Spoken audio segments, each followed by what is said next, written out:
Sí. Muy bien, muchas gracias. Muy buenas tardes a todas y a todos. Bienvenidos nuevamente a esta segunda parte de nuestra Jornada Internacional de Estudios de la India. ¿Sí? En esta ocasión nos acompaña en la mesa el profesor Juan José Bustamante, quien tendrá a cargo ahora su presentación. El profesor Juan José es experto, el profesor de budismo aquí en la Universidad Católica desde hace 35 años. También ha enseñado en la Universidad de San Marcos y en la Universidad Antonio Ruiz de Montoya. Es profesor de meditación y director del Instituto Peruano de Estudios Budistas desde 1989. Estudio y practica en India en un retiro de 2 años bajo la dirección del Lama del Tíbet, Wando Rinpoche. Estudió y también es practicante del budismo y de meditación por 50 años bajo la dirección del doctor Honorio Ferrero y la enseñanza de otros maestros tibetanos e hindúes.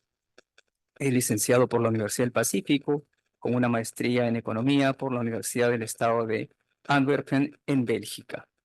La ponencia del profesor Bustamante lleva por título Los Yoga Sutras, la realidad última no dual, visiones del Vedanta en el hinduismo y del Dzogchen en el budismo. Adelante, profesor. Gracias. En realidad, no, después de la brillante exposición de Mateo, nuestro amigo Mateo Culotti, que lo conozco también muchos años, creo que sería ocioso hablar del Vedanta, solamente en homenaje al doctor, a nuestro profesor, el doctor José León Herrera, voy a permitirme leer un texto que él era dilecto, que es ya saben, el himno del Rig Veda, 10.129. No existía entonces lo existente, no existía lo no existente. Sin viento respiraba aquel uno. Aparte de él, nada existía. ¿Quién sabe verdaderamente de dónde proviene la creación? Aquel que es su vigilante supremo, sea que la haya él establecido, sea que no, él en verdad lo sabe. O tal vez no lo sabe. Um, voy a citar un texto, un fragmento de un texto de Nagarjuna, que es análogo, es del Madhyamika Shastra. Dice, al Buda perfecto, primero de los maestros, salud. Él ha proclamado el principio de la universal relatividad, que es como el nirvana, apaciguamiento de toda pluralidad. Si el nirvana no es ni ser ni no ser, nadie puede entender realmente esta doctrina que proclama a la vez la negación de ambos al mismo tiempo. La bienaventuranza consiste en la cesación de todo pensamiento, en el apaciguamiento de toda pluralidad. Nunca, ni en ninguna parte, predicó el Buda la existencia de una realidad. Entonces, por eso, estas ideas sobre la realidad van a ser una no ponencia, una... mm, más bien quisiera comenzar con homenaje sentido al doctor Honorio Ferrero, quien fue mi primer maestro, y hoy día veía los frutos de su siembra, ¿no? Desde posiblemente de hace muchos, muchos años, me complacía ver a estos expositores hablando de lo que él siempre hablaba. Y, por supuesto, de nuestro amigo Pepe León, que también ha sido mi profesor y también al cual le rindo homenaje. Am, Me voy a enfocar más que nada en el Dzogchen, eh, que es una... ah, voy a poner un cronómetro.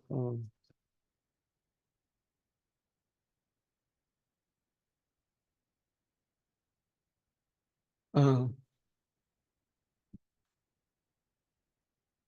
el Dzogchen es una palabra tibetana, digamos que ha llegado a nosotros por vía budista y también por vía de la religión Bon.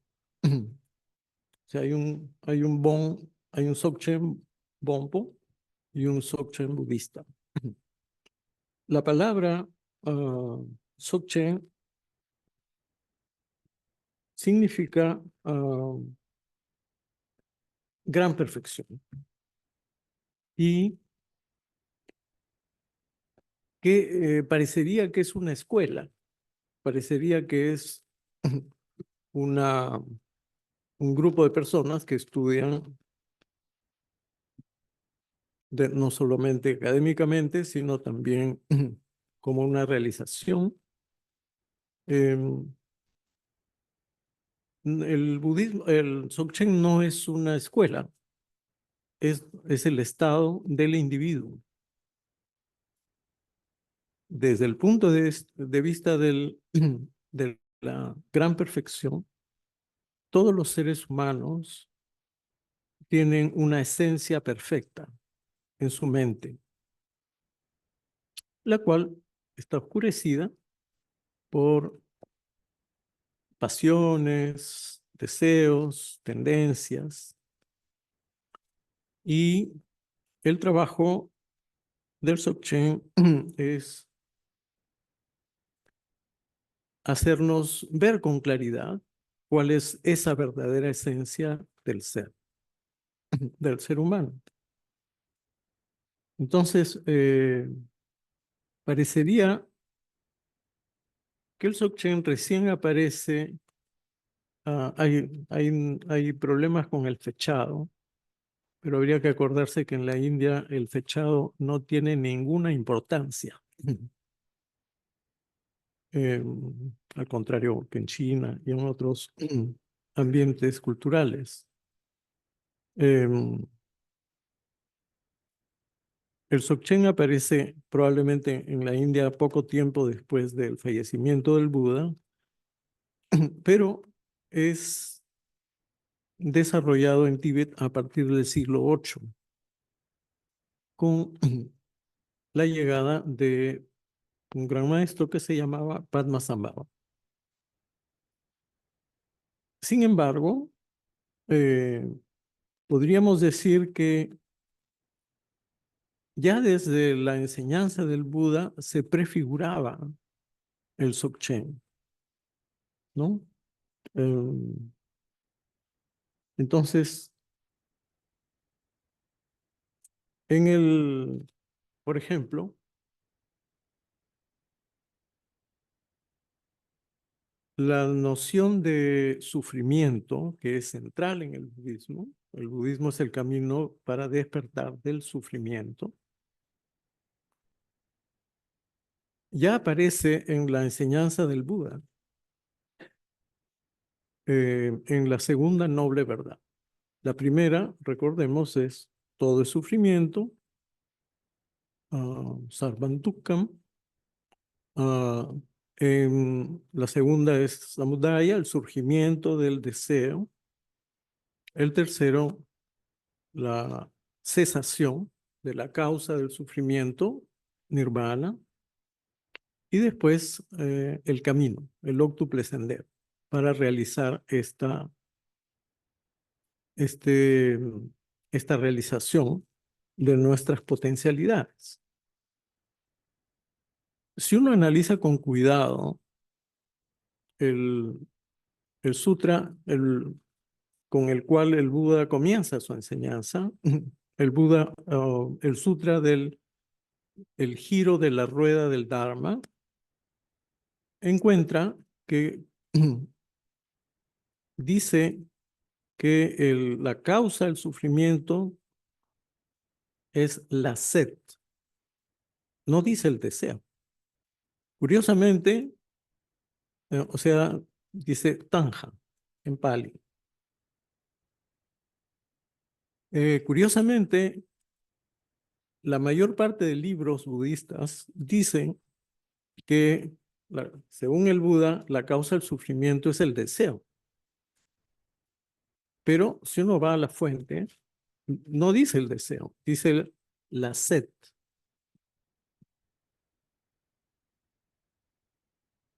Una sed implica una sensación de carencia. Ahora, evidentemente, la sed provoca un deseo de satisfacer esa sed. Pero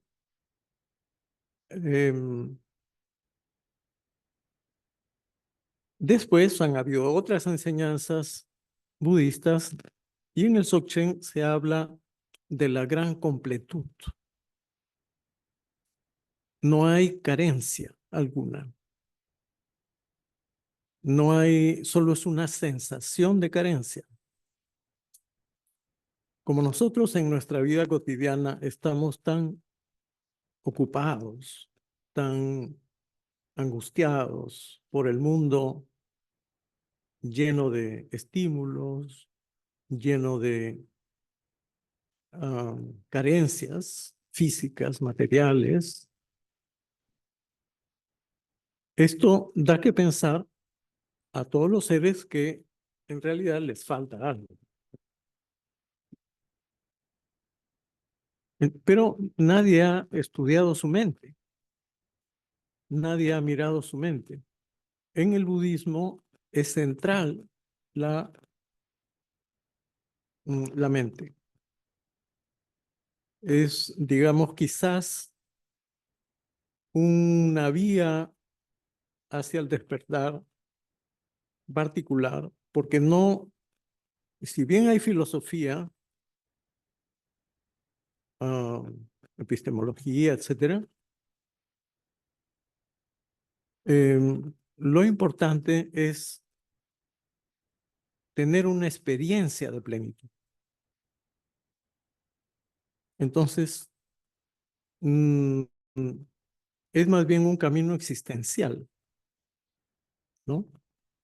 Entonces, en el Dzogchen se habla que la verdadera naturaleza de la mente que hay que descubrir es completa, no le falta nada. Entonces, después de estas enseñanzas del Buda,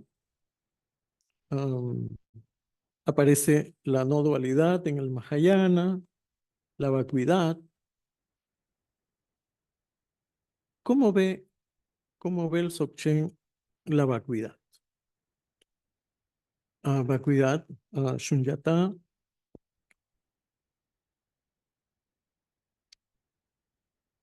es es un espacio mental.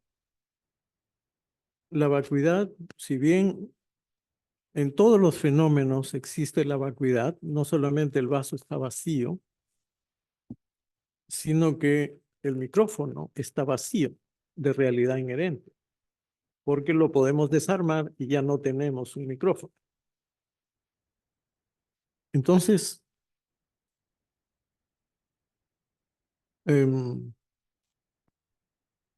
como la mente es lo único importante, siguiendo en parte las enseñanzas del Yogacara, de la escuela de la solo mente, que en realidad lo que quiere decir es solo la mente es relevante, ¿no? En esta civilización moderna no se ha dado importancia a la mente. La mente es estudiada por la psicología, ¿no? Recién de hace poco más de 100 años. Y se enfoca en psicología clínica, es decir, las enfermedades de la mente, los trastornos. Solo recién con la psicología positiva se comienza a hablar de una mente sana. ¿Cómo es una mente sana? En el Dzogchen, la mente no es solo sana, es completa. Hay plenitud en la mente. ¿Y cómo es esa plenitud? Um, en todo en todo el budismo y en el hinduismo también existe la meditación como una vía hacia la constatación de la hipótesis de que la mente es completa y que ya somos despiertos y ya somos Budas.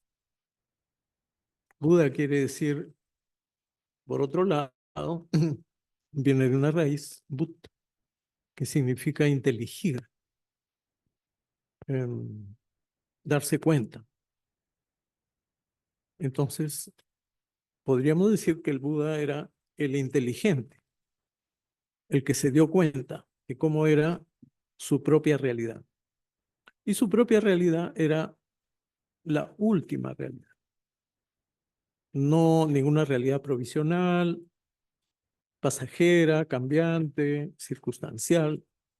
Eh, entonces, cuando en una práctica especial de meditación llamada contemplación se observa la verdadera naturaleza de la mente, se encuentra que la mente es un espacio vacío, es un espacio mental vacío, pero cognitivo, es decir, consciente. Entonces, ahí está la vacuidad desde el punto de vista de esta enseñanza de la gran perfección. No hay nada que tenga una realidad inherente en la mente. Está vacía de cualquier fenómeno que tenga realidad inherente, puesto que todo cambia. ¿No? Ahora, para esto, habría que recordar que el Buda enseña en 3 etapas a diferentes públicos y con diferentes estilos, en lo que se llama las 3 giros de la rueda del Dharma. Y cada uno de estos giros tiene una posición especial y particular de, de la mente y de los surgimientos en la mente, es decir, los pensamientos. En el Theravada, los pensamientos deben cortarse, son malos. Eh, estoy haciendo una sobresimplificación. Como hay que erradicarlos, entonces hay técnicas muy complejas, muy detalladas, para lograr la calma de la mente, shamatha, eh, y la visión penetrante de qué hay dentro de la mente, vipassana. Entonces, en el Theravada, como digo, hay esta idea de que hay que calmar, acallar los pensamientos. Y para encontrar que no hay el anatta, ¿no? No hay un atman, no hay un ser en ningún pensamiento, ningún surgimiento, ninguna emoción, ninguna sensación, no hay ninguna realidad. Todas todas las sensaciones son ilusorias, son irreales.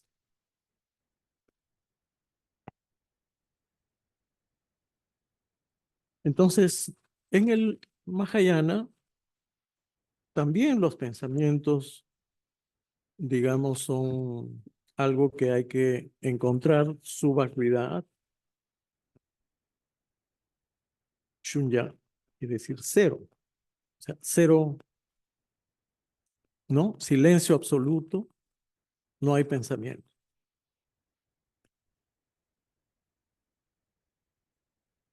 Después viene el Vajrayana, el vehículo del diamante, del rayo, en el cual se dice que los pensamientos, sí, son negativos, pueden ser negativos, hay positivos y negativos, una visión dual, pero pueden transformarse en buenos, ¿no? El veneno, el veneno de la ignorancia, el veneno de las pasiones puede ser transformado en medicina que cure el sufrimiento.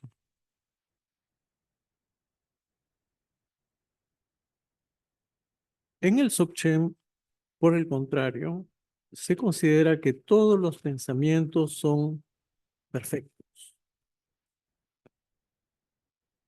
Todos los surgimientos que surgen, que aparecen en la mente, todos los fenómenos mentales son perfectos.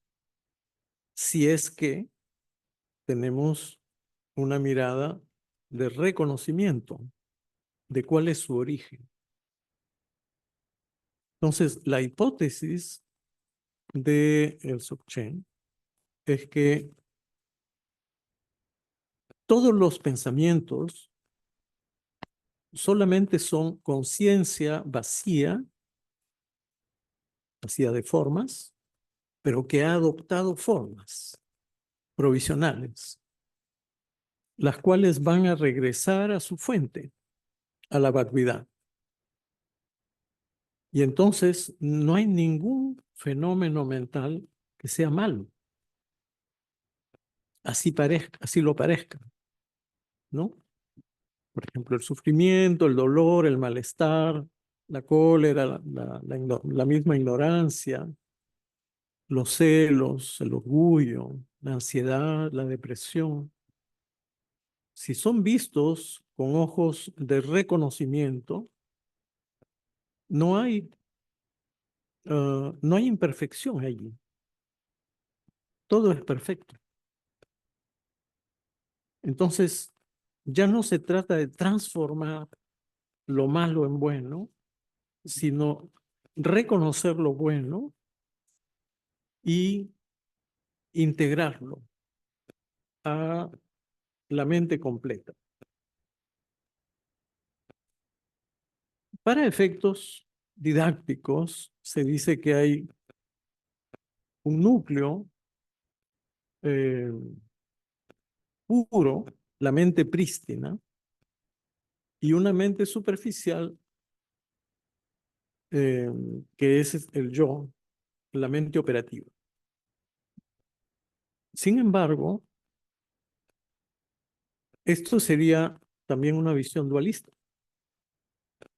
Entonces, como todas las enseñanzas en Extremo Oriente, eh, o gran mayoría de ellas, son no dualistas, ¿no? En el sentido que no hay ni bien ni mal, no hay polaridades, todas son aspectos de una sola realidad.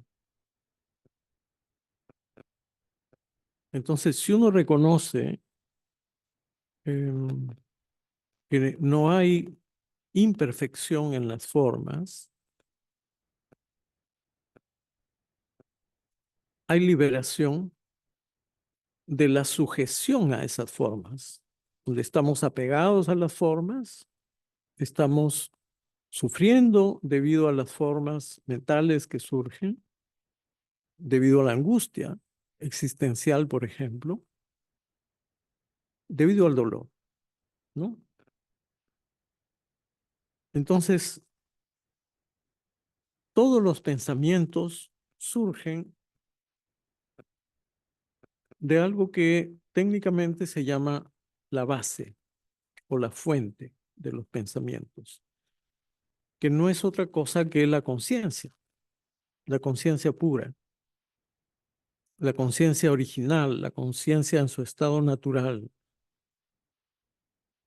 Dicho de otra manera, es la mente en su estado natural. O sea, la mente en su estado natural es pura, es perfecta, pero nosotros nos hemos oscurecido. O sea, la mente es luminosa. La mente es un desarrollo de la luz de la conciencia. Y todas las formas que aparecen en la mente no son más que formas de luz, luz mental. Es decir, conciencia con forma. Así como el Brahman en el Vedanta no tiene forma y el Atman, por consiguiente, el equivalente en esta forma del budismo, el Dzogchen, um,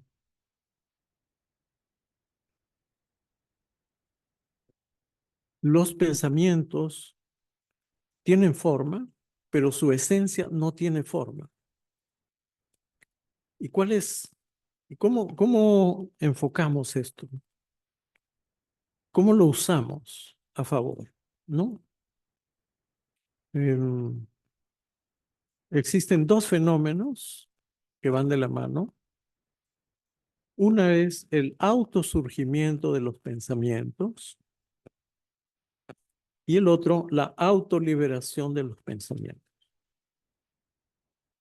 Si uno observa con cuidado su propia mente, verá que todos los pensamientos surgen por su cuenta.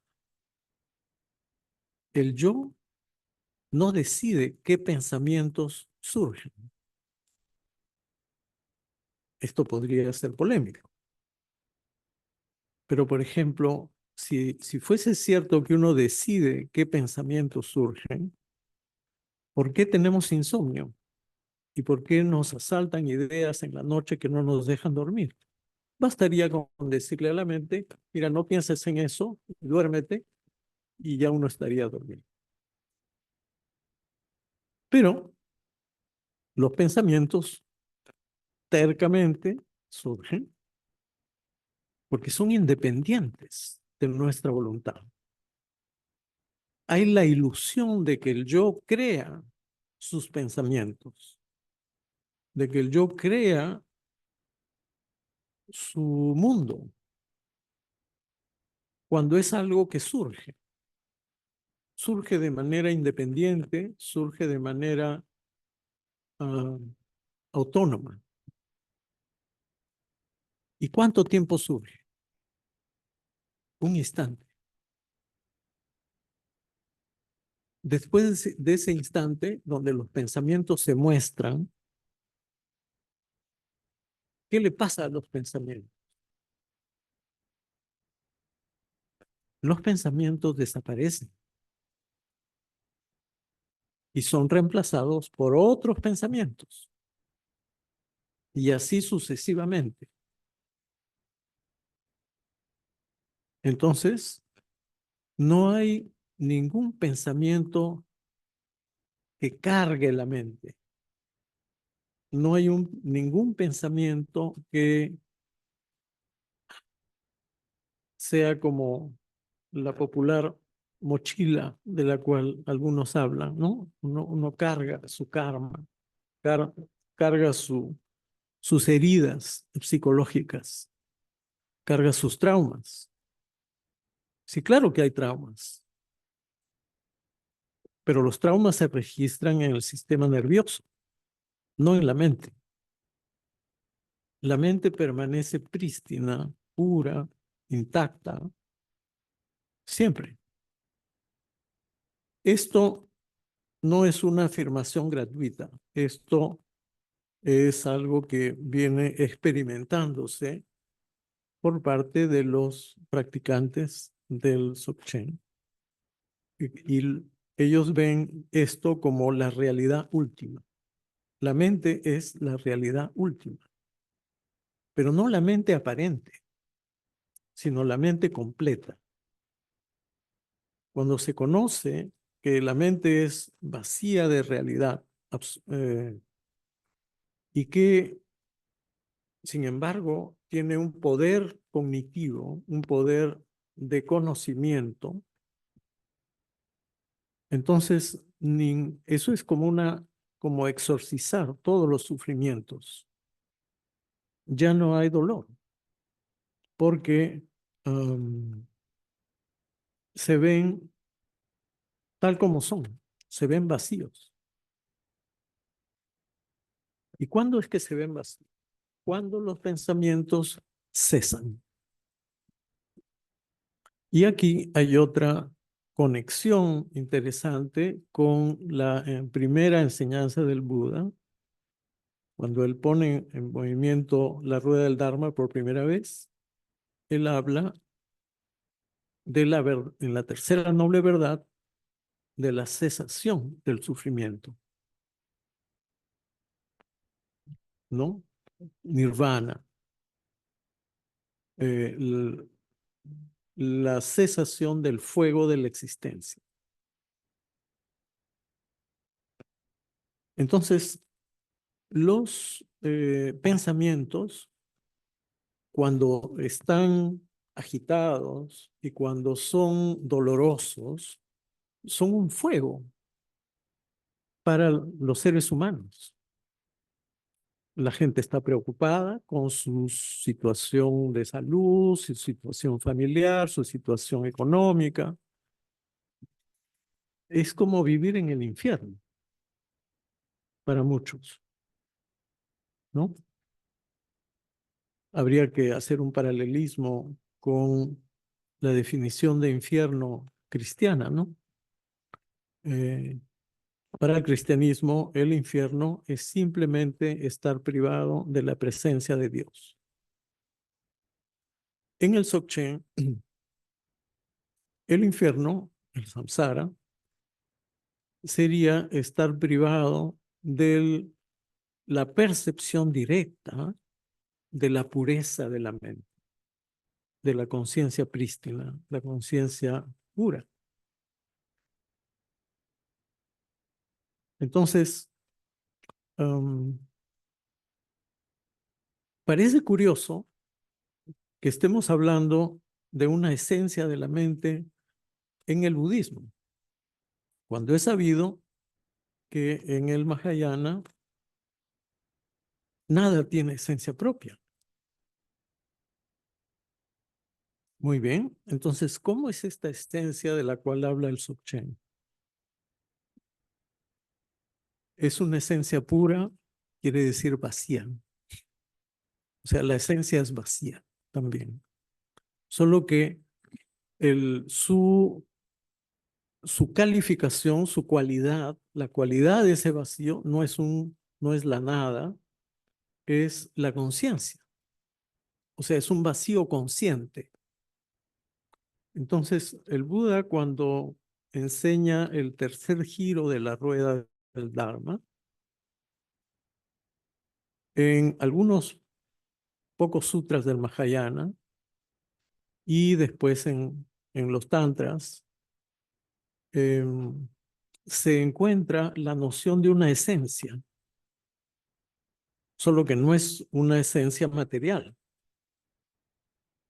es, es como el Atman.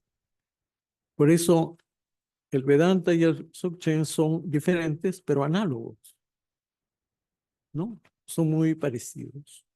Um, entonces, um,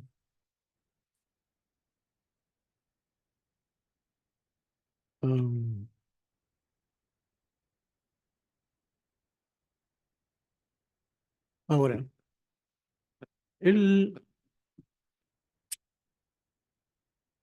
esto que hemos hablado, que los pensamientos desaparecen, a esto se le llama la autoliberación de los pensamientos.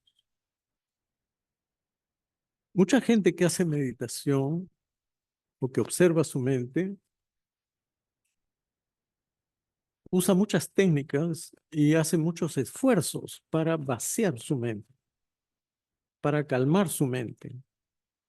Si uno estudia el Abhidharma, por ejemplo, que es una de las tres canastas de las enseñanzas budistas originales, eh, es una complicación increíble y hay una serie de etapas y de estadios, ¿no? Los bhumis, las tierras que se van a través de las cuales se va evolucionando y se va llegando a la etapa del Arhat en el Theravada y o el Bodhisattva en el Mahayana. En el, en el Dzogchen es muy curioso porque la llegada es instantánea. Ah, en ese sentido, se podría hablar de un estado liberado, de un estado despierto, de una budeidad sin meditación, una budeidad ya existente, solamente a ser reconocida. ¿Y cuáles son los procedimientos para conocer esa realidad? No son técnicas, son actitudes, porque cuando hay un esfuerzo, esa es una actitud dualista. Yo hago un esfuerzo para conseguir algo diferente a lo que ya tengo. Entonces, como el budismo en general es no dual, como el Vedanta, eh, solamente ah, hay que darse cuenta. Entonces, cuál es el, cuáles serían las aproximaciones para darse cuenta de de esta no esencia en la mente o una esencia de repente sí.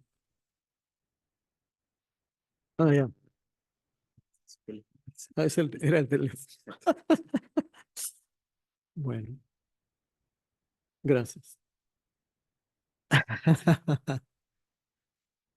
Am, entonces, ¿cómo hacer para conocer esta verdadera naturaleza de la mente? Puesto que lo que vemos a primera instancia es la aparente naturaleza de la mente, falsa naturaleza de la mente.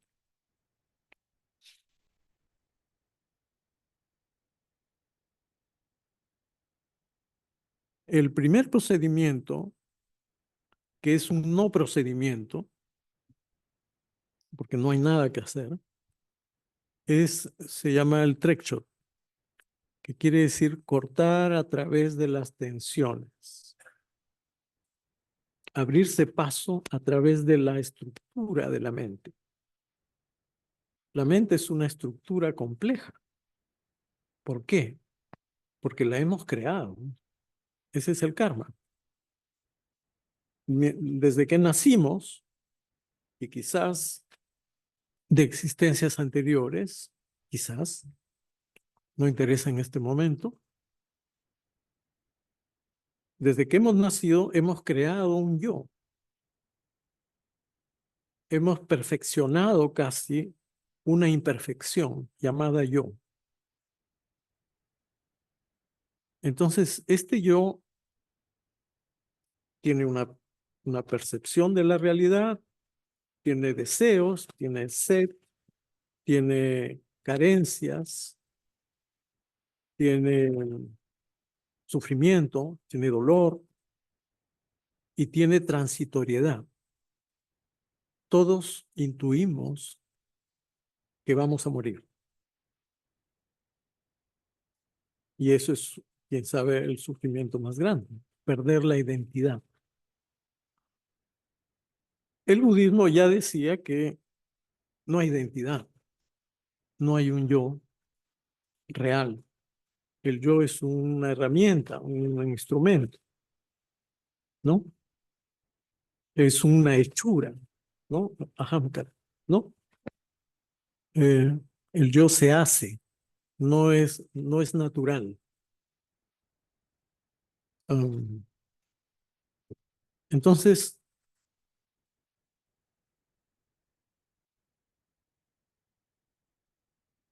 la cortar a través de las tensiones es simplemente relajación, pero una relajación muy especializada, digamos.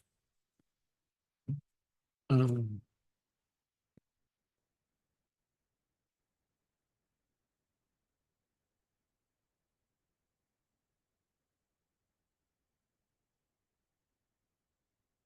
una relajación en la cual hay que relajar tres dimensiones, las tres dimensiones del ser humano, que son el cuerpo, la energía, probablemente la energía emocional, y la estructura conceptual. Nosotros difícilmente estamos relajados. Relajar el cuerpo es muy difícil. Quién sabe, algunos practicantes de yoga lo logren practicando una postura que se llama la postura del cadáver, ¿no? Shavasana. O el cadáver no hace nada. El cadáver está inmóvil, no se mueve, no hace nada. Entonces, nosotros deberíamos encontrar un tipo de relajación análoga a la de un cadáver. Ah, pero de manera natural, estando vivos. Entonces, eso requeriría una cierta creatividad, aunque parecen, algunas personas a veces parecen tan dormidos que parecen cadáveres. Mm, ok. Entonces,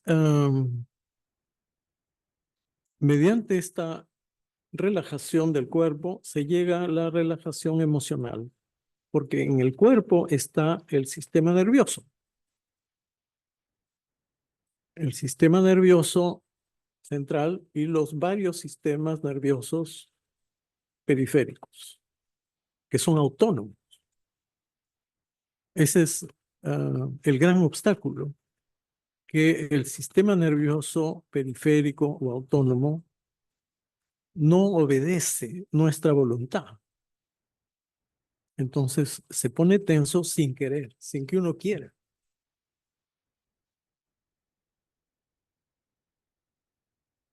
Entonces eso hay que relajar a nivel corporal y a nivel emocional. Cuando a uno le dicen, Cuando uno tiene cólera y le dicen no tengas cólera, uno se encoleriza más. Entonces, falta una relajación más, que es la relajación conceptual. Quién sabe sea la más difícil porque es la más sutil. Es bien difícil convencer a la gente de algo, no solo en lo que no cree, sino que es diverso, diferente a lo que esa persona ya cree, ¿no? Nosotros somos muy apegados a nuestros conceptos, lo que ya creemos. Entonces, relajar los conceptos quiere decir suspender el pensamiento conceptual. Cosa muy difícil si es que uno ha dedicado toda su vida a desarrollar el pensamiento conceptual, como parece a veces que hacemos en la universidad. Entonces, una vez relajado la mente y el cuerpo y todas nuestras dimensiones, ahí simplemente se da el salto a la trascendencia, ¿no? Um, que en tibetano se llama el Togyal, que es como cruzar directamente. Hay una metáfora en el budismo que es la otra orilla. Cuando el Buda habla de sí mismo, se apela a sí mismo el Tathagata, ¿no? Aquel que se ha ido hacia eso, Tat. Um, entonces, en el Dzogchen se da el salto y se cruza directamente a la otra orilla. Y uno descubre, curiosamente, que la otra orilla era esta. Y que entonces no hay ninguna dualidad, no había ninguna orilla, ni había océano del samsara, ni había sufrimiento alguno, todo era ilusión. Muchas gracias por la atención.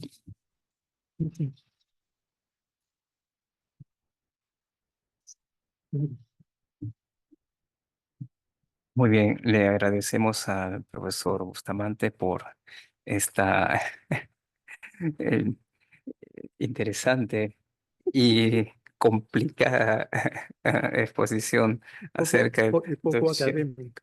lo interesante sobremanera. Ujú. Imagino que esto también ha sido ilusión, profesor. Por supuesto, esto es un sueño. Sin duda. Bueno, abrimos la ronda de preguntas o participaciones o comentarios para quien tengan a bien hacerlo. Adelante. Una consulta, preguntas para el profesor. Ok, sí. Eh, no, no sé si... Pero podemos escuchar. o- Si sí, usted adelante, habla, por adelante, favor, adelante. adelante.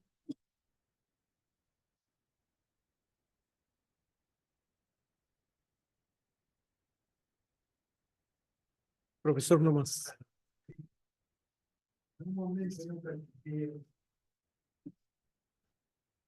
buenas tardes. En algún momento yo practiqué eh, el Shincho no Ye, que es una disciplina filosófica budista acá en Lima, Ujú. y habla de que el pecado no existe, la enfermedad no existe, la muerte no existe. Y eso me hizo pensar lo último que usted mencionó, ¿no? El que Buda cruza a la otra orilla. ¿Será así o me equivoco yo? Disculpe. No solo, no solamente no hay esto, no hay el otro, tampoco hay Buda, tampoco hay dolor, tampoco hay iluminación, tampoco hay camino hacia la iluminación, tampoco hay karma. Así que todo ya está bien. Es un dualismo no radical, perdón, un no dualismo radical.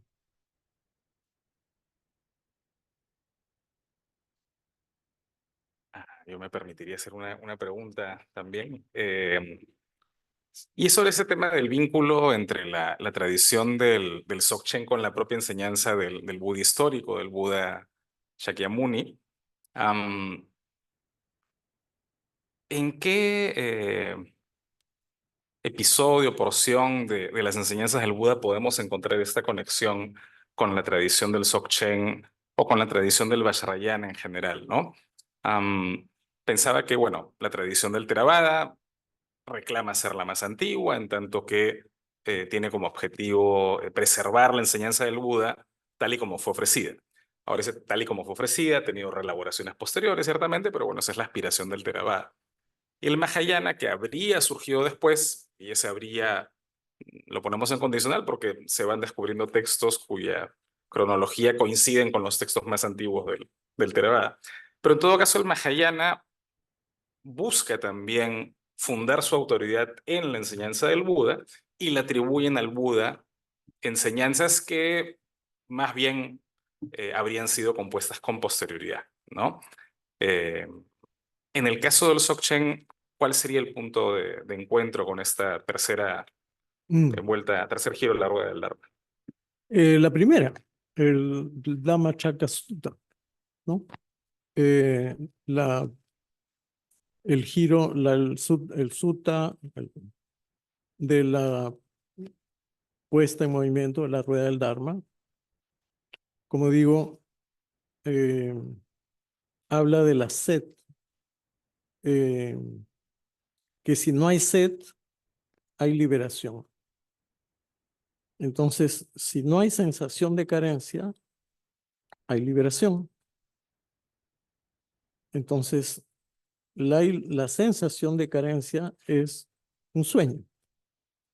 Es como una burbuja, como el rocío en la hierba, un espectáculo de teatro. Aparece y desaparece, ¿no? Entonces, todas esas imágenes están en los primeros sutras, ¿no? Eh, entonces, felizmente, eh, estamos en un ambiente cultural en el cual el tiempo no importa y la datación de los textos tampoco, porque así como hoy día se pueden producir Upanishad, ah, hay practicantes que, no voy a decir que se iluminan todos los días, pero que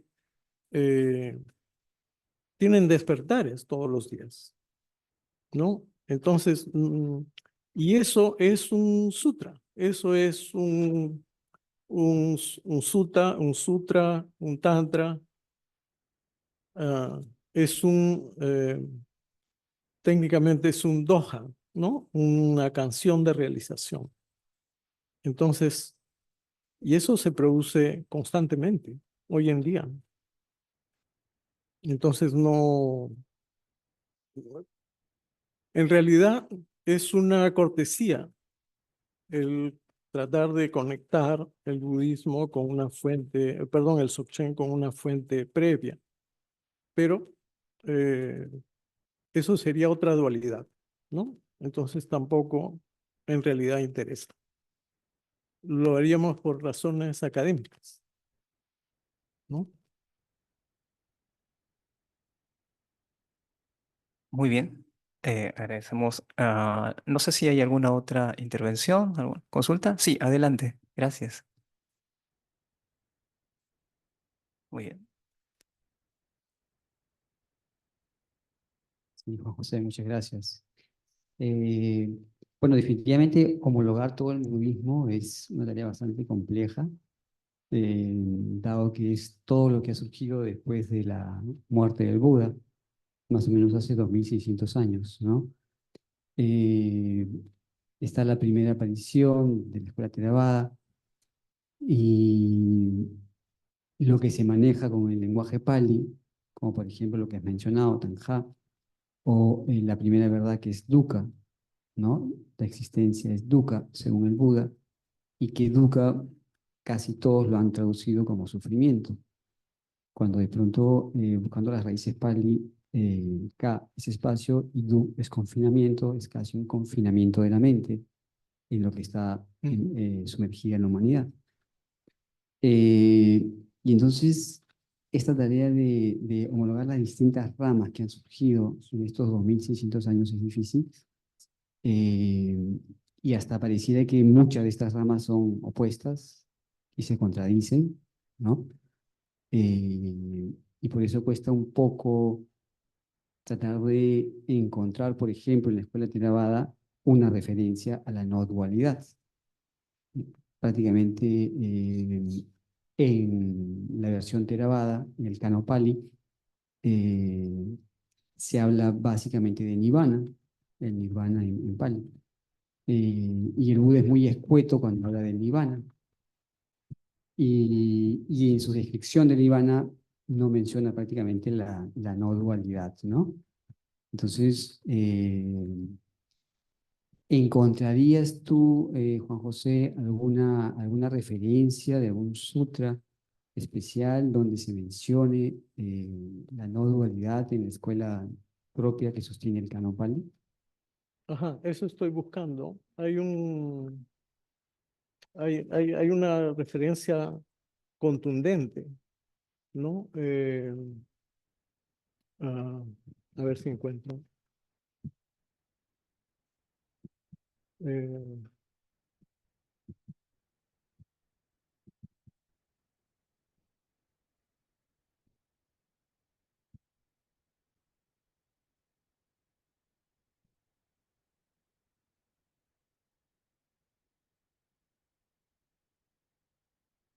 creo que tengo. ah,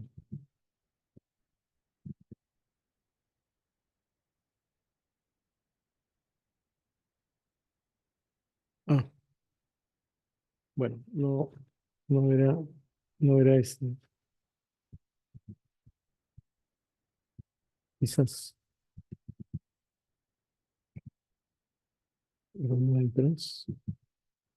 No recuerdo, pero hay un sutta, me acuerdo, que no me acuerdo ahorita el nombre, donde habla de los fundamentos de la atención. Ajá, el Satipatthana Sutta.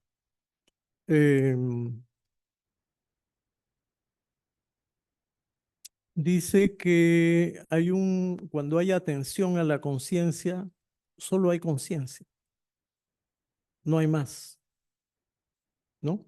Me parece que es el cuarto fundamento de la atención, ¿no? Eh, de los, claro, los dhammas son los fenómenos, ¿no? Eh, entonces, cuando se pone atención solo queda la conciencia. Y da a entender, a mi modo de leer el sutra, que es solamente hay conciencia, o sea, una conciencia pura. No hay más, ¿no? Hay otras referencias, pero habría que buscar, pero eso es lo que recuerdo a primera vista. Y muchas gracias. Ok, muy bien. Vamos a dar paso a una pregunta que apareció por nuestra transmisión de Zoom. Dice lo siguiente. Luis Calderón señala, soy estudiante de tradición Dzogchen, sin embargo he tenido amigos muy cercanos a las líneas de Advaita Vedanta. Dice, sin embargo, no he logrado ver algunas diferencias entre estas dos tradiciones. ¿Podría usted, si es posible, darnos a conocer estas diferencias, si es que las hay? Ajá, más bien encuentro similitudes.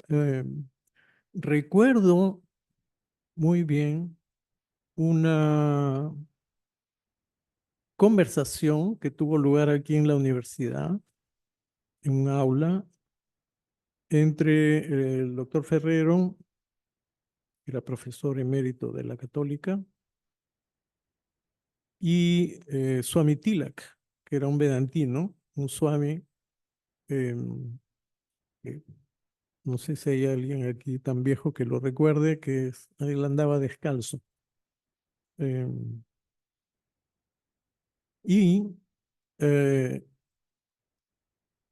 había la aparente divergencia entre el Brahman, el ser, y la vacuidad budista, ¿no? Shunyata. Y al final ambos, que eran conocedores cada uno de su tradición, y el doctor Ferrero también conocía el Vedanta, por supuesto, llegaron a la conclusión que solamente eran diferentes terminologías, diferentes vocabularios, ¿no? Por supuesto, cada uno con sus diferentes matices, ¿no? Eh, pero cuando uno ve las descripciones del Brahman que hay en los Upanishads, ah, y ve las descripciones de la vacuidad que hay en Nagarjuna, no hay ninguna diferencia, ¿no? Eh, Ahora, lo que sí hay son diferentes sampradayas, ¿no? Diferentes linajes, diferentes maneras de llegar a esa visión, ¿no? Entonces, es más, existe una posibilidad que negada y discutida y polemizada de que el maestro de Shankara era budista, Gaudapada, ¿no? Pero eso es algo para, para otra investigación, ¿no? Entonces, creo que no hay en realidad ninguna diferencia. Muy bien, profesor. Muchísimas gracias. Bueno, de esta manera ha concluido la presentación del profesor Juan José Bustamante, a quien le agradecemos enormemente.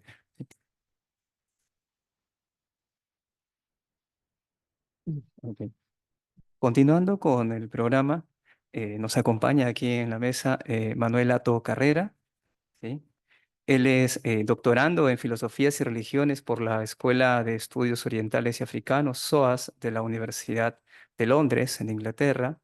Cuenta además con una maestría en estudios budistas, filosofía y religiones comparadas por la Universidad de Nalanda, en India, estudios de sánscrito en el Instituto Rangun Yeshe de la Universidad de Katmandú, en Nepal, así como estudios de pregrado en filosofía y derecho por la Pontificia Universidad Católica del Perú y la Universidad de Lima, respectivamente.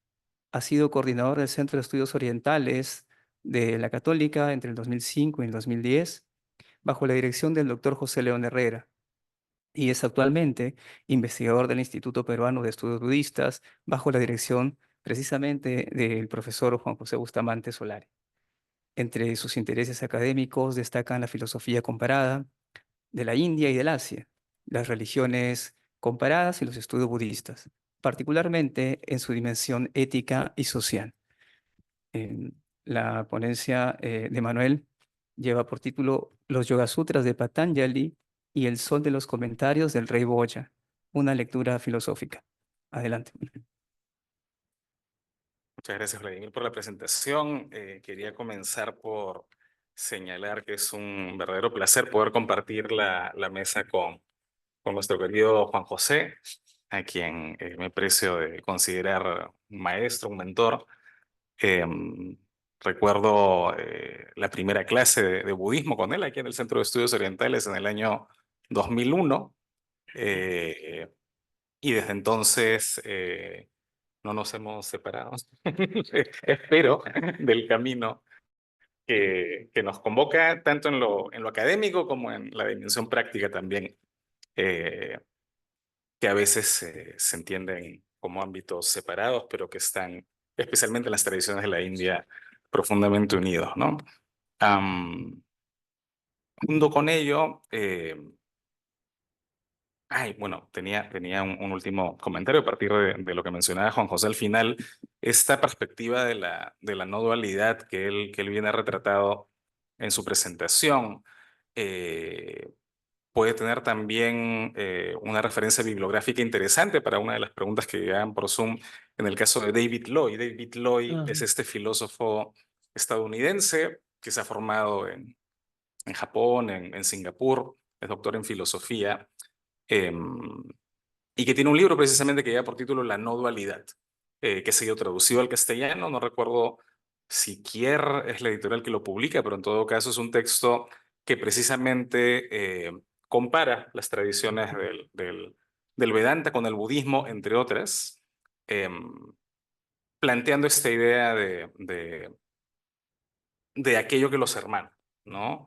Y es precisamente en la experiencia que podemos denominar mística, en la cual, bien sea por la vía del budismo, del Dzogchen, bien sea por la vía del hinduismo, del Vedanta, se llega al reconocimiento de la no dualidad, de la no separación. Y esta es una experiencia que luego, al ser puesta en lenguaje, luego al ser explicada, genera distintas tradiciones. Es una experiencia que puede ser explicada en términos de Brahman, de identidad de uno con el todo, y entonces uno es el todo y nada está separado, o puede ser expresada esa experiencia de no dualidad en términos de impermanencia.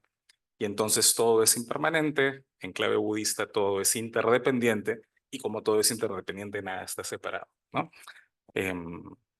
Es otra referencia que me parecía interesante traer al cuento de un texto muy valioso.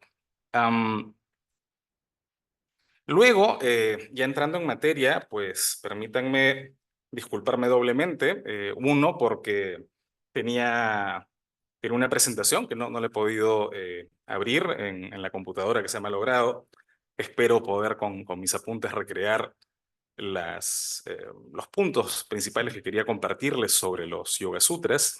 Y la segunda disculpa es por atreverme a hablar de los Yoga Sutras. Yo estoy más instalado en el ámbito de los estudios budistas, pero naturalmente hay, como bien se nota en la presentación de Juan José, múltiples conexiones entre tradiciones del budismo, tradiciones del hinduismo. Así que permítanme este atrevimiento de saltar de un campo de estudios al otro. Y la motivación de hacerlo nace precisamente en torno a este texto. Esta es una traducción al castellano del Yoga Sutra de Patanjali con el comentario del Rey Boya, que el doctor José León Herrera publica en el año 77. Y es una traducción que desde entonces no ha tenido ocasión de ser reeditada, y que luego del fallecimiento del doctor León recientemente, junto con Vladimir, que nos acompaña aquí, la familia del doctor León, decidimos emprender la tarea de reeditar este texto casi 50 años después. Y estamos por culminar ese proceso, ¿no? Empezamos hace poquito más de un año, ¿no? En ese trabajo de reedición que ha sido sumamente satisfactorio en la medida en que no ha significado solamente pues digitalizar el texto y mandarlo a imprenta, sino muy por el contrario, ha meritado toda una pesquisa durante el último año, tratando de seguir las pistas que el propio doctor José León Herrera dejaba sobre su traducción de los Yoga Sutras, ¿no? Él, con el espíritu académico riguroso que lo caracterizaba, dejó una serie de pistas en la traducción. Luego de ser publicada en el 77, siguió corrigiéndola, siguió a mano en los manuscritos de su texto, añadiendo comentarios, añadiendo referencias bibliográficas, modificando algunas pequeñas cosas. Y entonces hemos tratado en este trabajo que estamos haciendo con Vladimir, y que va a ver la luz, esperemos, a fin de año. Hemos tratado de recoger ese perfeccionamiento de la traducción que ya de por sí, para el año 77, cuando se publica, marca un hito importante. Hay muchas traducciones de los Yoga Sutras disponibles. Los Yoga Sutras de Patanjali en realidad no son un texto extenso. Podemos encontrar online, en castellano, en inglés, distintas versiones de la obra, muy accesibles hoy en día. Quizás sea, a la luz de lo que hoy está disponible en términos de versiones de este texto, quizás sea el componente del comentario del Rey Boya, que es la parte más extensa de la obra de traducción del Dr. León, dentro de todo lo más valioso en esta publicación. Normalmente los Yoga Sutras de Patanjali hoy en día suelen ser acompañados del comentario canónico de Vyasa, junto con la obra de los Yoga Sutras. Se les conoce como el Patanjala Yoga Shastra. Hay una discusión respecto de si la autoría de ese comentario de Vyasa es verdaderamente resultado de la obra de este personaje o si ese comentario de Vyasa y los Yoga Sutras de Patanjali son obra de una misma persona. Académicamente la tendencia es interpretar de que eso forma parte de un mismo cuerpo textual y por eso es que habitualmente se suele trabajar la aproximación a los Yoga Sutras de la mano del comentario de Vyasa. Sin embargo, este texto, como veremos a continuación, forma parte de una tradición comentarial muy extensa, ¿no? Y precisamente el comentario del Rey Boya, el Raya Martanda, que en traducción tomada de Louis Renou, que el propio doctor León Herrera luego toma en sus apuntes manuscritos, se puede traducir como el sol de los comentarios, señalando pues que este es el comentario que ilumina de manera más completa, da luz sobre el texto de los Yoga Sutras, ¿no? Tiene el mérito de, entre los múltiples comentarios que hay sobre esta obra, ser aquella que irradia luz sobre aquello que pueda no haber quedado claro en los textos del Sutra, ¿no? Entonces, es una traducción, además, es un texto, además el Levoya, cuyas traducciones comparadas con las de Vyasa son mucho menores. No se consigue muchos textos de este comentario, que es un comentario clásico y muy importante a la obra. De manera que esta reedición esperamos pueda devolvernos a los Yoga Sutras en un tiempo en el que la práctica y los estudios del yoga están en gran medida orientadas, influenciadas por la corriente del Hatha Yoga. Y esta era un poco la segunda motivación que me motivaba a hablar de los Yoga Sutras. Hoy en día estamos en un contexto donde los estudios del yoga están, en términos académicos, en auge, y enhorabuena que así sea. La labor de traducción de obras de la tradición del Hatha Yoga a lenguas occidentales se viene realizando a nivel de equipos de trabajo en Europa, en América, en distintas partes del mundo, con sumo éxito. Y ciertamente a nivel de la práctica que conocemos hoy en día, todos tenemos alguna idea de lo que es el yoga hoy en día. Algunos quizás tengan además la ocasión de haber practicado alguna de sus versiones, pero en gran medida las versiones del yoga que conocemos hoy en el mundo contemporáneo son tributarias de esta tradición denominada del Hatha Yoga, ¿no? El Yoga Sutra de Patanjali es una obra previa cuyas conexiones con el Hatha Yoga son materia de debate. Uno podría pensar que esta obra, siendo considerada como el punto de inicio de una tradición filosófica en la India, tendría que tener una conexión directa con las obras del Hatha Yoga que se han dado con posterioridad. Y eso no siempre ha sido así. Hay, como ocurre con cualquier obra de carácter literario, filosófico, hay periodos en la historia en los cuales ha tenido mayor reconocimiento, mayor interés, otros en los que de pronto no ha gozado de tanta popularidad. Y entonces hay una serie de discontinuidades entre la producción de esta obra y el yoga que conocemos hoy en día, ¿no? Y me parecía importante, en atención a eso también, volver la atención a esta obra sobre la base de lo que hoy conocemos como yoga hoy en día, ¿no? Y una tercera y última motivación vinculada a esta obra tiene que ver con, dentro del conjunto de textos que se vienen publicando sobre estudios de yoga en los últimos años, apenas el año pasado, terminando el año, el 2023, ha salido la publicación de Karen O'Brien Cobb, un texto en inglés que lleva precisamente por título The Philosophy of the Yoga Sutra, An Introduction, la filosofía de los Yoga Sutras, una introducción, que me parece añade algo muy singular al estudio de esta obra. Karen O'Brien Cobb es una profesora inglesa, enseña actualmente en el King's College de Londres, estuvo antes en SOAS también, y ella, además de haberle dedicado esta obra que acaba de publicar a la dimensión filosófica o las dimensiones filosóficas de los Yoga Sutras, señala junto con ello algo muy importante que a veces no está presente en los espacios académicos donde se hace filosofía en las universidades en Perú, en América Latina, en Occidente en general. Y es que en atención a los estudios de orden filosófico que ella ha realizado de la obra, ella considera que esta es una obra crucial para lo que hoy se denomina la filosofía global, ¿no?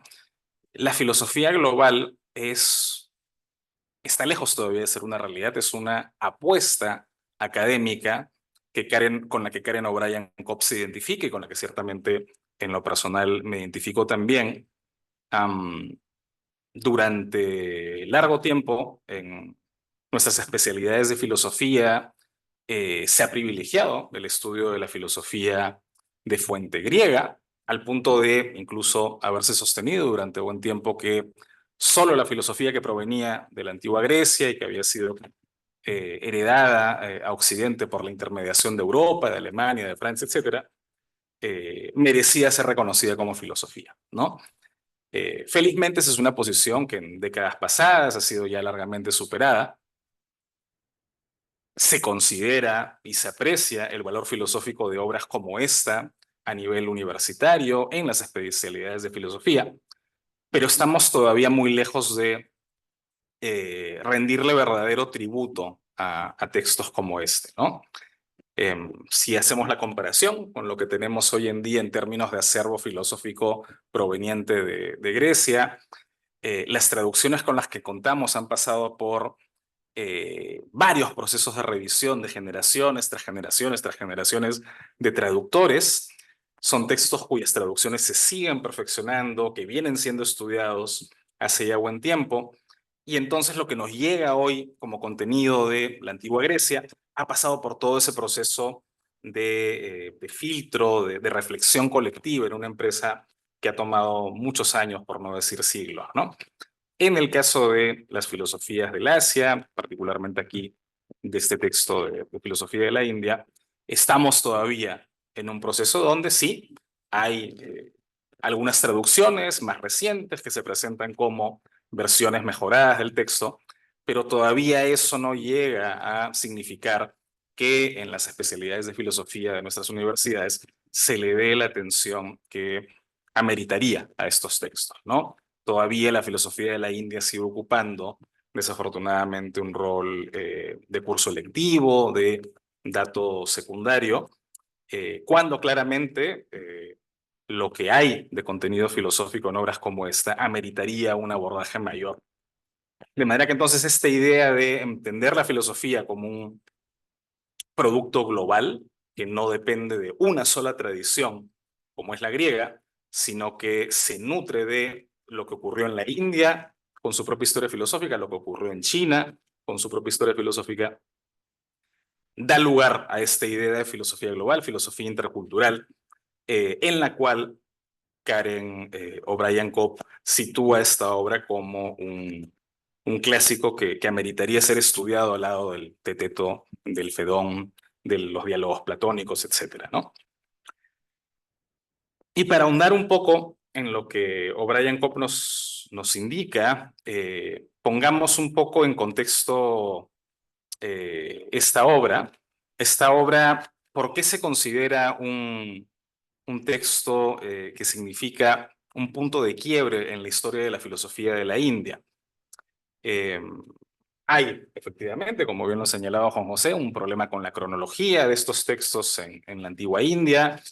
No tenemos precisión exacta de la fecha de composición del mismo, pero más o menos ubiquémoslo alrededor del siglo III de nuestra era. Algunos autores pueden ubicarlo un poco antes, quizá. Y sin embargo, el concepto de yoga, que es la temática central de esta obra, tiene una historia previa. El concepto de yoga es bastante más antiguo en la historia de la filosofía de la India. Lo que hacen los Yoga Sutras de Patanjali es un trabajo de sistematización que, por la evidencia textual, al menos podemos colegir que antes no se había realizado. La presencia del yoga como concepto, sí, ciertamente la podemos encontrar en tradiciones como las Upanishads, para volver un poco a la presentación que Mateo nos compartía hoy más temprano. ¿Qué tipo de información sobre el yoga en la antigua India podemos encontrar previa a la de los Yoga Sutras? Eso meritaría remitirnos a una de las Upanishads que nos da algún alcance mayor sobre esta temática, ¿no? Que es la Shvetashvatara Upanishad, que tiene esta descripción general, que de alguna manera empata con lo que mal que bien podemos entender hoy en día por yoga. En este Upanishad, en el capítulo 2.8, entre el 2.8 y el 2.12, se dice lo siguiente sobre el yoga, ¿no? Esta es la descripción que nos comparte. Estamos hablando de un texto que tiene más de 2000 años de antigüedad, también de difícil datación y periodización, ¿no? Sobre el yoga aquí se dice entonces lo siguiente: colocando el cuerpo en una postura erguida, manteniendo erguidos el pecho, la garganta y la cabeza, y atrayendo los sentidos y la mente hacia el corazón, el que conoce debe cruzar todas las corrientes temibles por medio de la balsa de Brahman. Controlando los sentidos con un esfuerzo y regulando las actividades en el cuerpo, uno debe exhalar por las fosas nasales cuando las actividades vitales se vuelven suaves. Entonces, el que sabe, sin estar en lo más mínimo distraído, debe mantener su control sobre la mente como sobre las riendas atadas a caballos inquietos. Uno debe realizar sus ejercicios en concentración, recurriendo a cuevas y otros lugares puros que ayuden a su práctica. Lugares donde el suelo esté nivelado sin guijarros y el paisaje sea agradable a la vista, donde no hay viento, polvo, fuego, humedad y ruidos molestos. Formas que aparecen como nieve, humo, sol, viento, fuego, luciérnaga, relámpago, cristal y luna preceden a la manifestación de Brahman en la práctica del yoga. Cuando la percepción quíntuple del yoga, que surge de concentrar la mente en la tierra, el agua, la luz, el aire y el éter, se le ha aparecido al yogin, entonces se ha poseído de un cuerpo hecho de fuego del yoga, y él no será tocado por la enfermedad, la vejez o la muerte. Y hasta ahí llega las menciones al yoga en este Upanishad, por ahí quizás alguna adicional tangencial. Pero eso es todo lo que sabemos sobre el yoga en grandes rasgos antes de la obra de Patanjali. A pesar de que las menciones a la disciplina del yoga son previas y aparecen en distintos textos como este, aparecen también en la Bhagavad Gita, célebre porción del Mahabharata, donde efectivamente el concepto de yoga es un concepto recurrente, pero no tiene el tratamiento sistemático que podemos encontrar en los Yoga Sutras, ¿no? Hay en la Bhagavad Gita una alusión a 3 grandes caminos, 3 grandes yogas que nos conducen a la liberación, en los términos que hemos conversado a lo largo del día de hoy: el yoga del conocimiento, el yoga de la devoción, el yoga de la acción, como caminos para alcanzar la liberación, y alguna explicación naturalmente sobre en qué consisten estos caminos, ¿no? Pero la obra de Patanjali, para no distraernos mucho más con estas menciones previas, tiene entonces el mérito de hacer de esta práctica antigua y sobre todo sostenida, apoyada en la tradición de la filosofía del Samkhya, una de las grandes escuelas de filosofía de la antigua India. Sobre esa base construye Patanjali en esta obra un sistema, es decir, un conjunto de postulados, de planteamientos que describen en su totalidad en qué consiste esta práctica, en qué consiste, cuáles son sus fundamentos, cuáles son los postulados teóricos sobre la cual se sostiene. Y en ese sentido, quienes puedan tener ya algún conocimiento del texto seguramente, podemos recordar que hay 4 grandes segmentos en los cuales se divide la obra. Un primer segmento que está dedicado a lo que en la traducción del doctor León se denomina el énstasis, un segundo capítulo de la obra, un segundo libro dedicado ya más a la práctica, el tercer libro de los Yoga Sutras dedicado a los poderes, y el cuarto a lo que en la traducción también del doctor León se denomina el estado de la suprema soledad, que es el concepto que traduce el vocablo Kaivalya del sánscrito, ¿no? Si nos referimos al carácter filosófico de los Yoga Sutras, tenemos también una discusión sobre en qué medida podemos encontrar un desarrollo propiamente filosófico en la obra separada de sus comentarios. Los sutras son textos por definición de tipo aforístico, es decir, encierran en enunciados bastante breves un conjunto de conceptos que exceden de esa redacción. Y entonces, claro, desde el punto de vista de la filosofía moderna en Occidente, una aproximación a estos textos ha estado de alguna manera sesgada por el hecho de que en la filosofía moderna occidental estamos acostumbrados a lidiar con tratados filosóficos, ensayos extensos en los cuales se aborda una o múltiple temática, ¿no? Los sutras tienen entonces una redacción más concisa que de alguna manera en las primeras traducciones de estos textos en la época moderna tuvieron ese prejuicio por el lado de los filósofos europeos en su aproximación al mismo, ¿no? Y entonces, claro, lo ubican en el ámbito de la religión, no necesariamente en el ámbito de la filosofía. Y eso puede tener sentido en cierta medida si es que el texto se lee separado de sus comentarios, pero solo en cierta medida en realidad, porque si nos remitimos a el vasto canon de textos filosóficos occidentales, vamos a encontrar también textos aforísticos en la tradición de Occidente, desde los filósofos presocráticos que fundan la tradición de la filosofía griega, de quienes conservamos hoy en algunos casos fragmentos. Hay enunciados aforísticos que, sin embargo, para la filosofía occidental no ha merecido su cuestionamiento respecto de su condición y carácter filosófico.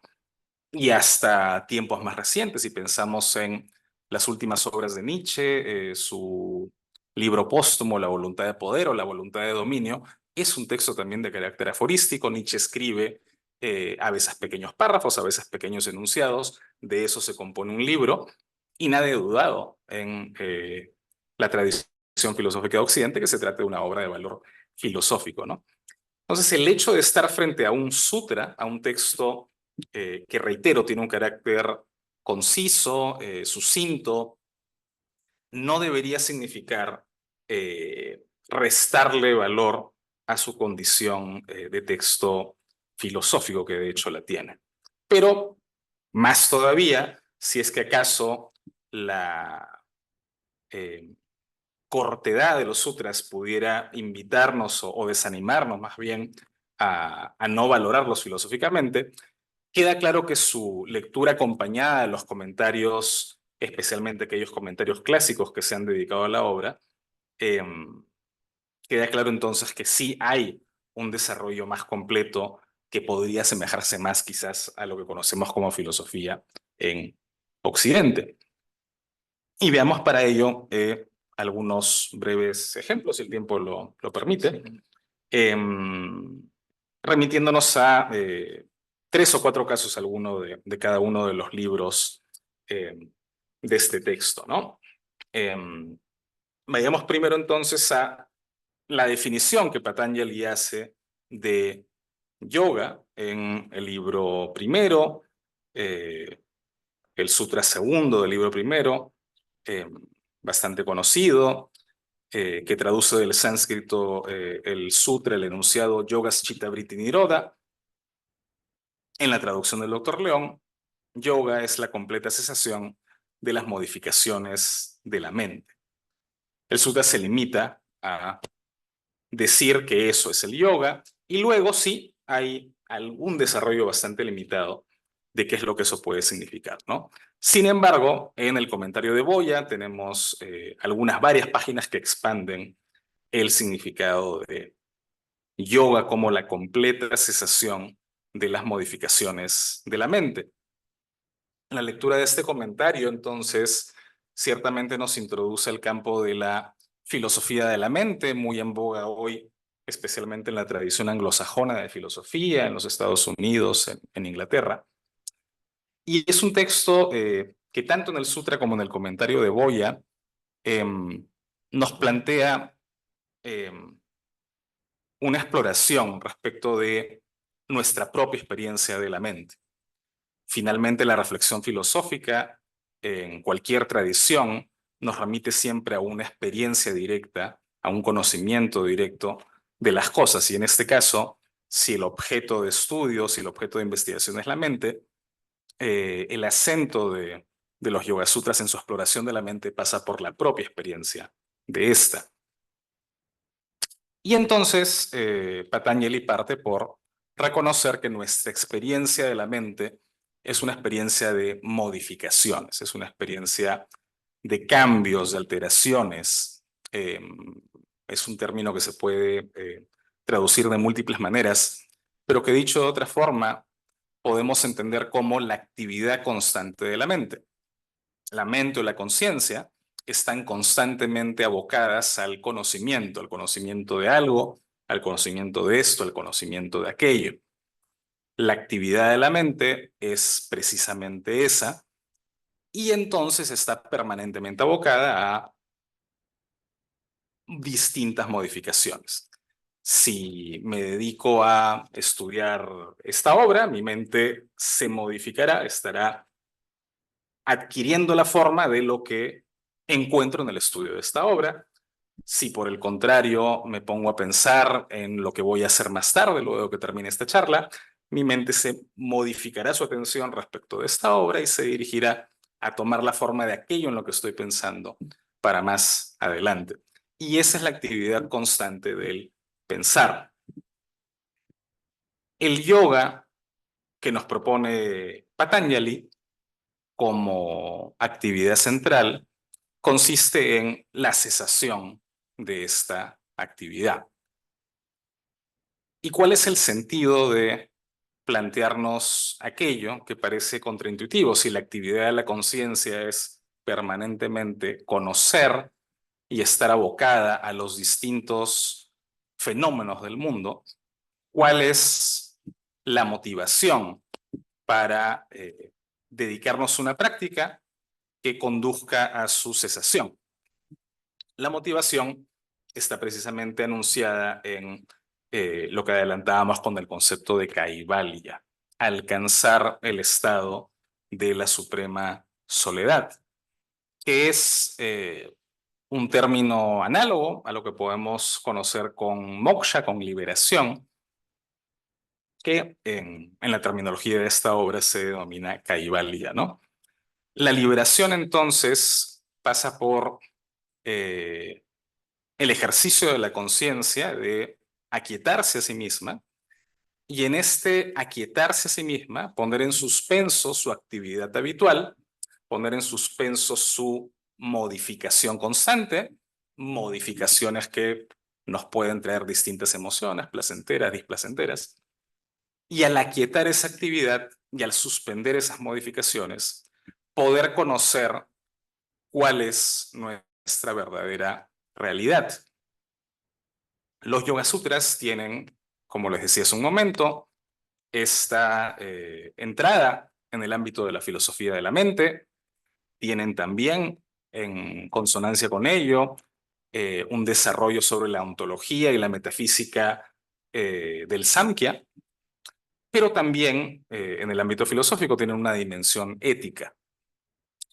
La propuesta de la liberación en tradiciones como el yoga, en tradiciones como la del budismo, la del Vedanta o la de las Upanishads, muestra una preocupación central en la filosofía de la antigua India por la problemática del sufrimiento.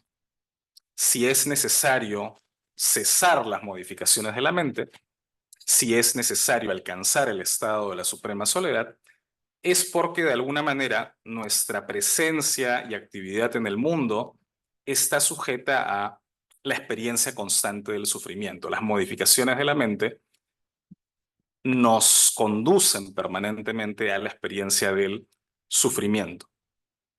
Y entonces la suspensión de esta actividad y la liberación tienen como aspiración la superación de esta condición.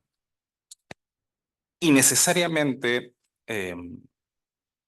la superación de esta condición pasa en la apuesta de Patanjali por un ejercicio de conocimiento. El conocimiento de la mente respecto de sí misma, el conocimiento de la conciencia respecto de sí misma, es el objetivo a alcanzar. Las modificaciones de la mente, nuestra atención dispersa, busca ser cesada mediante una serie de conductas y de prácticas denominadas yamas y niyamas, que van más allá del mero ejercicio físico con el cual asociamos el yoga hoy en día. El yoga postural, muy en boga en la modernidad, en el mundo contemporáneo, ciertamente tiene una raíz importante en la obra de Patanjali. Hay una disposición, como la que hemos mencionado en el caso de las Upanishads, del cuerpo. El cuerpo debe ser aquietado en la perspectiva de que no distraiga a la mente, no incentive nuevas modificaciones de la mente.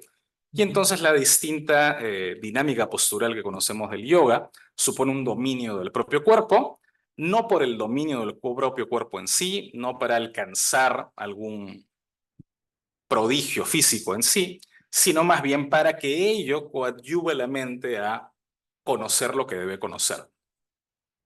Y la mente debe conocer lo que debe conocer para poder liberarse, para poder superar el sufrimiento, ¿no? Entonces, creo yo que para ir un poco cerrando, no excederme del tiempo, volver a la lectura de un texto como los Yoga Sutras de Patanjali nos devuelve a aquello que a veces puede estar un poco fuera de la vista de la práctica del yoga contemporáneo, que es esta actividad del conocimiento liberador. No digo que no esté presente en las tradiciones del Hatha Yoga, pero ciertamente es algo que está muy presente en la obra de Patanjali. Swami Vivekananda, un filósofo de mediados del siglo XIX en la India, denominó a esta obra como el Raya Yoga, el rey de los yogas, y esa es una construcción ciertamente de Vivekananda, es una construcción moderna, si se quiere. No queremos con esto decir que necesariamente las tradiciones del Hatha Yoga tengan que voltear la mirada todas a la obra de Patanjali, pero sí, más allá de esta consideración de Vivekananda, que en realidad lo que buscaba era ofrecerle una versión del yoga al mundo moderno más en clave filosófica, y por eso prefiere denominar a la obra de Patanjali como el rey entre los yogas. Más allá de esa discusión, creo que la vuelta de la mirada a un texto como este nos puede reconducir en quienes tengamos el interés hoy en día por ese tipo de prácticas de gran acento físico, encontrar el sentido profundo de las mismas, ¿no?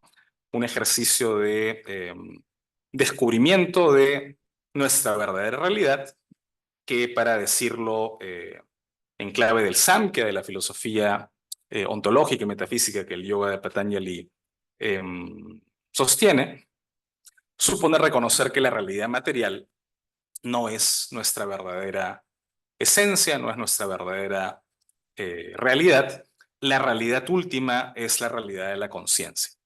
Y entonces el Kaivalya, el estado de la suprema soledad, supone ese reconocimiento, ¿no? Una vez que el cuerpo se ha quitado y no es fuente de distracción, una vez que la mente se ha quitado y ya no surgen modificaciones en ella, estamos en la capacidad de reconocer que nuestra verdadera realidad, nuestro verdadero ser, aquello que las Upanishads denominan Atman Brahman, en el caso de los Yoga Sutras, más ligados a la tradición del Samkhya, se denominan la realidad del Purusha. El Purusha como aquello que se diferencia de la realidad material, de Prakriti, es nuestra verdadera realidad, es la conciencia pura, y ese es un descubrimiento que, también volviendo un poco a lo que planteaba Juan José en su presentación, nos conduce a un estado de no dualidad.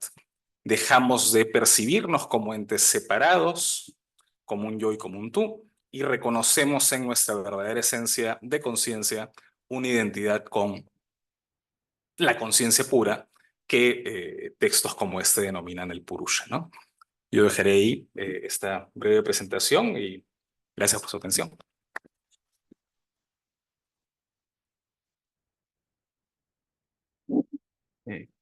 Muy bien, agradecemos la brillante presentación de Manuel Atto. Invitamos al público si hay alguna pregunta, alguna consulta, dudas, quejas. No sé. Ajá. ¿Alguna intervención por allí? Bueno, no sé. Queda, profesor. Sí, Ajá, uy, ahora. quisiera Ahora. que por favor me expliques la aforismo número 3 en la página 86. No, 36, perdón, de tu texto, que lo tengo acá. Y dime si no encuentras un parentesco con el yoga del Dzogchen, que es conocido en sánscrito como Ati Yoga. Entonces no te has cruzado ninguna orilla, porque estamos siempre en el yoga, ¿no? Él dice el aforismo, a ver si lo encuentro. Eh, no, no. Bueno, es el tercer aforismo sobre el vidente. Cuando el 1-3. el número 3, que el vidente permanece en su propia naturaleza. Sí, el texto en la traducción del doctor León dice, bueno, en el aforismo segundo, yoga es la completa cesación de las modificaciones de la mente. Aforismo tercero, se da entonces la permanencia del vidente en su propia forma, ¿no? El vidente en esta referencia de Patanjali hace precisamente alusión a la figura del Purusha de la filosofía del Samkhya, quien ve, quien experimenta el mundo, no es otro que la conciencia. A esa conciencia, en nuestra experiencia mundana, le hemos revestido de un cuerpo, le hemos revestido de unas experiencias, de una serie de connotaciones positivas, negativas, opiniones, recuerdos, anhelos, rechazos, etc. Y eso es lo que es el yo. El yo es una construcción que combina lo material, combina lo experiencial, combina lo mental en nuestra interpretación mundana del mundo, valga la redundancia. Pero, en puridad, quien experimenta lo que experimenta es quien aquí se denomina el vidente, y esa es la conciencia, que es una conciencia en el fondo compartida, no es una identidad particular, la de quien se llama Manuel, la de quien se llama Vladimir, la de quien se llama Juan José. La experiencia del vidente, la experiencia del Purusha, es una experiencia en la cual la conciencia no está separada en individuos que conocen, en individuos que perciben. Partimos de esa experiencia porque tenemos un cuerpo, tenemos unos sentidos que nos permiten percibir el mundo de esa manera, Y partiendo de esa experiencia, vamos adentrándonos en el reconocimiento del vidente, ¿no? Y el vidente es lo que verdaderamente somos, y el vidente que descansa en su propia forma es la conciencia que descansa o que está vuelta, que está volcada a sí misma. La conciencia en su estado natural es simplemente lo que en el Hatha Yoga podemos denominar conciencia pura, y solo cuando nos predisponemos a conocer esto, conocer aquello, es una conciencia objetivada, con una atención focalizada. Cuando ponemos en suspenso ese ejercicio, suspendemos las modificaciones de la mente, podemos conocer a aquello que conoce. Y aquello que conoce, el vidente, la conciencia pura, el purusha, es lo que en última instancia somos. Y el reconocimiento de que esa es nuestra verdadera realidad es precisamente lo que al yogin, que tiene esa experiencia de purusha, que tiene esa experiencia del vidente, le permite volver al mundo como un jivan mukta, como un liberado en vida, como alguien que ya no está afectado por las modificaciones de la mente. Si ocurre algo que habitualmente hubiese perturbado a quien está instalado en el mundo, eso ya deja de ser fuente de perturbación, y por el contrario, la experiencia de esta unidad modifica la experiencia del yogin en el mundo. Claro, incluso en el Rey Boya dice, en este momento deviene firme la permanencia del vidente, del espíritu, Purusha, en su propia forma, bajo el solo aspecto de inteligencia pura. Sí, es una terminología muy similar, por no decir idéntica, a la que se maneja en el budismo, particularmente en el budismo vajrayana, inteligencia pura, conciencia pura, que es la potencialidad del conocer, ¿no? Y cuya esencia es la que compartimos todos los seres sintientes, los seres conscientes, algunos más conscientes, otros menos. Muy bien. ¿Alguna otra intervención? Sí, adelante.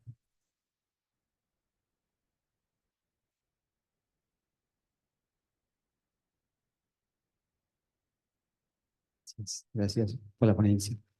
En el libro 3, Patanjali habla sobre los poderes sobrenaturales, ¿no?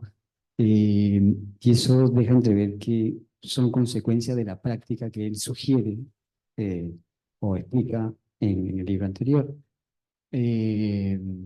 ¿Encontrarías alguna similitud con la propuesta del budismo Theravada, los Aviñas, o en el Vajrayana, los Siddhis? Sí, es una pregunta muy, muy interesante. Efectivamente, hay una doble similitud, ¿no? Creo yo que en textos como el Yoga Sutra se puede encontrar una similitud con la temática de los poderes que uno encuentra en el budismo Theravada, y en textos del Hatha Yoga se encuentra también una similitud con la temática de los poderes que hay en el budismo Vajrayana. Al final la temática es la misma, pero lo que cambia entre un momento y otro creo es la actitud hacia los poderes, ¿no?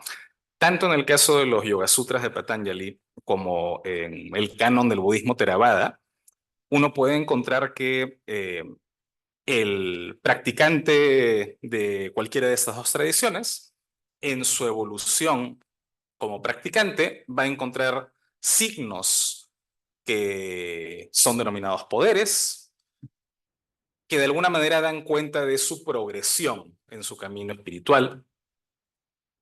Y sin embargo, tanto Patanjali como el Buda, en el caso del budismo Theravada, desalienta a él tener alguna especial predilección o interés en el cultivo de estos poderes, ¿no? Los poderes se dan como una externalidad positiva, podríamos decir, de la práctica del camino espiritual. A veces se dan, a veces no se dan, a veces se dan con tales características. Son descripciones y ciertamente sobrenaturales. Uno puede atravesar paredes, uno puede recordar vidas pasadas, volar en el cielo de Brahma, etc.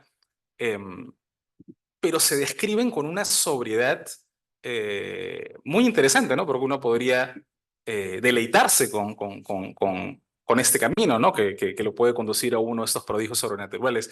Y sin embargo, la descripción de estos poderes en Patanjali, en el budismo Theravada, yo diría es bastante sobria, ¿no? Es, bueno, que no se sorprenda el practicante de que esto puede ocurrir. Y si ocurre, no se distraiga con eso, continúe usted con su camino, porque el objetivo no es desarrollar poderes, el objetivo es alcanzar la liberación, alcanzar el kaivalya, etcétera, ¿no? Y esa temática va a seguir apareciendo luego en el caso de la tradición del yoga con el Hatha Yoga, y va a volver a aparecer ciertamente en el ámbito del budismo Mahayana y del Vajrayana.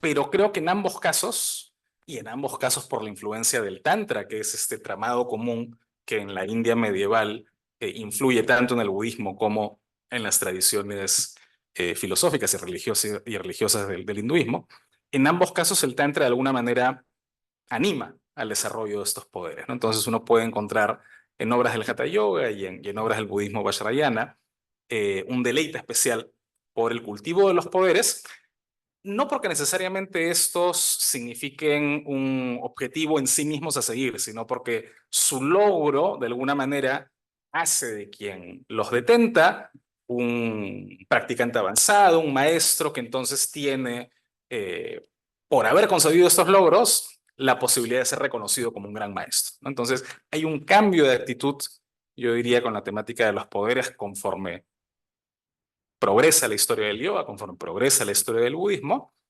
pero finalmente ni en uno ni en otro caso se trata del objetivo último, ¿no? Muy bien. Sí. Bueno, si no hay alguna otra intervención, si no, cerramos ya. Sí, ok. Entonces, de esta manera hemos concluido la participación del profesor Manuel Lato y también la finalización del programa. Ok. Profe, usted, adelante, adelante, para el cierre. Sí, sí, claro, claro. Bueno, mañana. Ya, ok.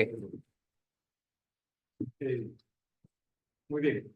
Levi, ya, perfecto. Muchísimas gracias por haber asistido a esta primera fecha de la Jornada Internacional de Estudios de la India. Nuevamente reiteramos nuestro agradecimiento a los integrantes de esta mesa, al profesor Ato Carrera, al profesor Juan José Bustamante, la colaboración de Vladimir Kisiyupanqui, moderando varias de las mesas del día de hoy, a nuestro invitado también internacional, al profesor Sergio Armando Rentería, del Colegio de México, quien nos visita en esta oportunidad, al profesor Mateo Culotti también, profesor de nuestro centro, y están ustedes invitados el día de mañana para continuar con esta jornada vía online a través de las cuentas de Zoom que ya han recibido, donde vamos a tener las conferencias de los profesores Renato Paredes, Renato Paredes de la Universidad Católica, Alan Ruiz de la Universidad de La Salle y Gabriela Müller de la Universidad de Buenos Aires. De esta manera, pues, una vez más les agradezco y cerramos esta primera fecha de la jornada. Muchas gracias. Gracias.